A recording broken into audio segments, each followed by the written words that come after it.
This movie is about the heartwarming tale of Ted Bundy and the people who love him. I'm gonna fry you. It mostly centers around Teddy and his girlfriend, and I really like how they present him as this innocent little sunflower throughout the majority of the film. It even starts with a fucking quote like it's an inspirational biopic, and this juxtaposition is fantastic. From January to July of 1974, the King County area was engulfed in a wave of fear. Also enjoy how it cuts between Ted and his GF talking in prison and then flirting in a bar when they first meet. It's like a charming romantic comedy, but with Ted Bundy. You look so pretty sleeping. I didn't want to wake you.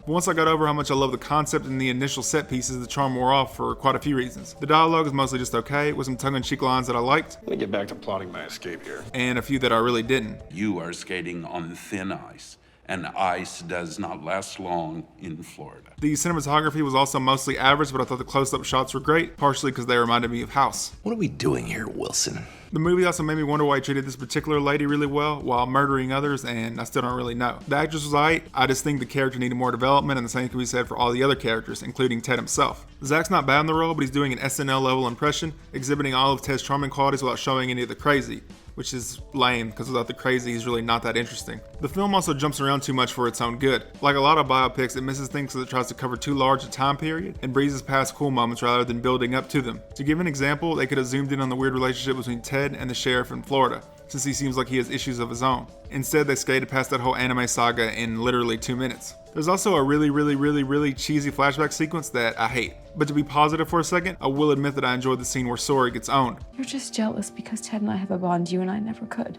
I know it's an overused phrase, but imagine getting cucked by Ted Bundy. Going back to actually reviewing the film, I really wish a different writer or director could have made a movie with the same elevator pitch. If you're going for a subtle comedy, Spike Jonze would have been great. And if you're going to go for an over-the-top bizarre drama, I think Lars von Trier is up to the challenge. I understand Hitler. I think he did some wrong things, yes, absolutely. But I can see him sitting in his bunker in the end.